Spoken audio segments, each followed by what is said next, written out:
Thank you, and good morning, everyone, and thank you for the invitation to present at today's workshop. As I was introduced, my name is Sinead O'Mahony, and I'm a Technical Executive in Public Health Nutrition at the FSAI. And this morning, I'll present on the regulatory framework for the addition of vitamins and minerals to food. So in the presentation this morning, I'll give an overview of the regulatory framework for the addition of vitamin and minerals to food.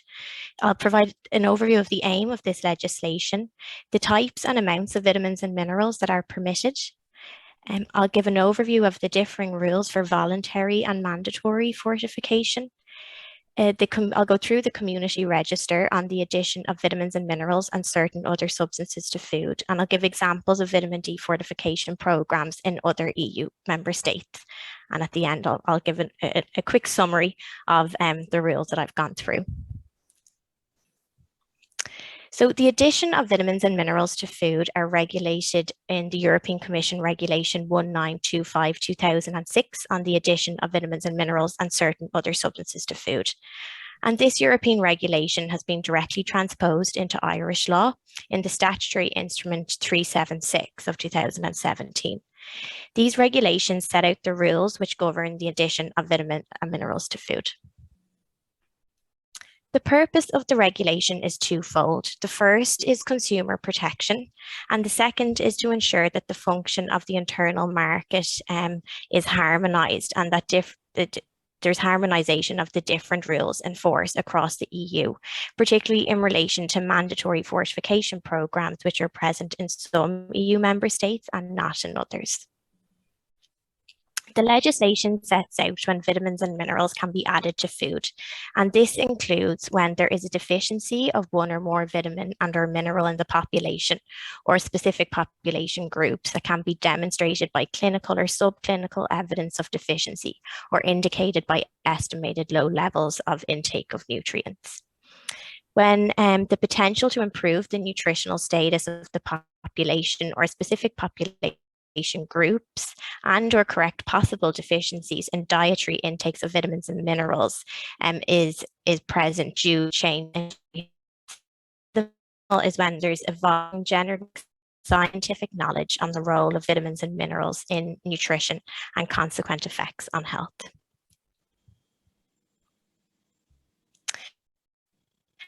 The legislation foods cannot be fortified, and these include fruit and vegetables, poultry and fish, which are unprocessed foods, and alcoholic beverages containing. The legislation sets out the type which can be food and their permitted. These are listed in Annex 1 and of the included on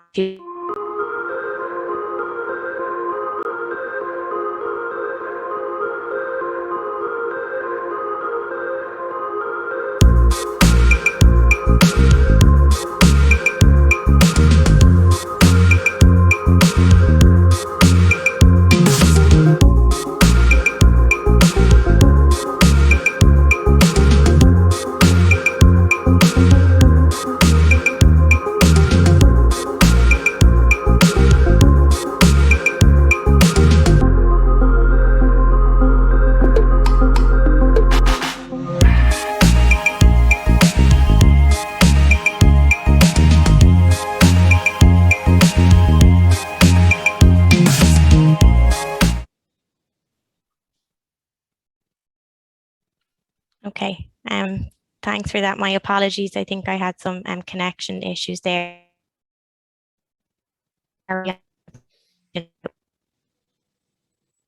Okay. So the legislation sets out the types of vitamins and minerals which can be added to food and the permitted forms. And these are listed in Annex 1 and 2 of the regulation. And vitamin D is included on the list in the two that are on the here. And the legislation also requires that vitamins and minerals must be present in a significant amount when added under voluntary fortification.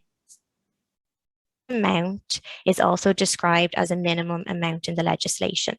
And for a food per 100 grams, this is 15% of the reference intake as outlined in the legislation, which is 0.75 micrograms of vitamin D.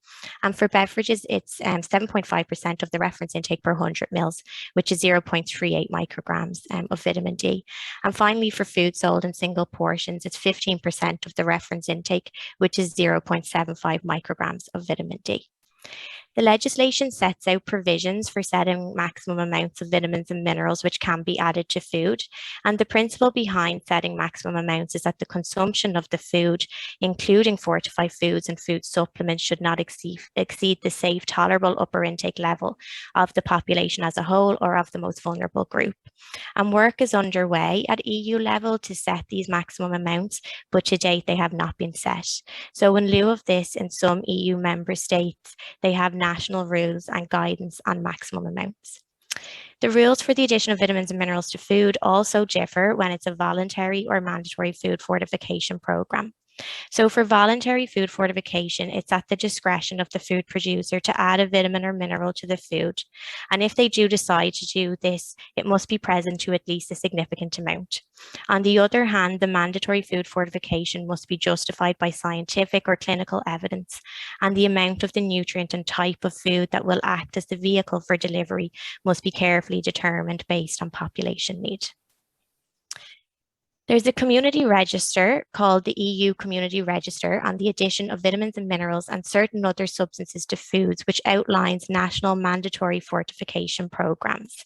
In this register, 5 member states in the EU currently have national provisions for the mandatory addition of vitamin D to food.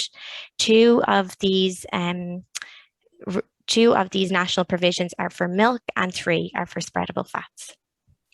So in summary, the addition of vitamins and minerals to food is legislated for in EU and Irish law, and the type and form of vitamin and mineral permitted for the addition to food is set out in the legislation in Annex 1 and 2.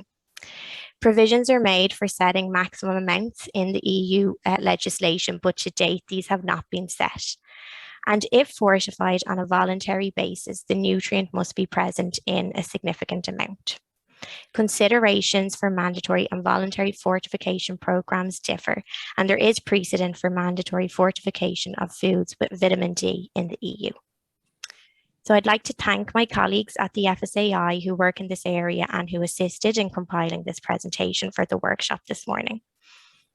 And thank you. I hope everyone could hear me there up until the end, and apologies again for the connectivity issues.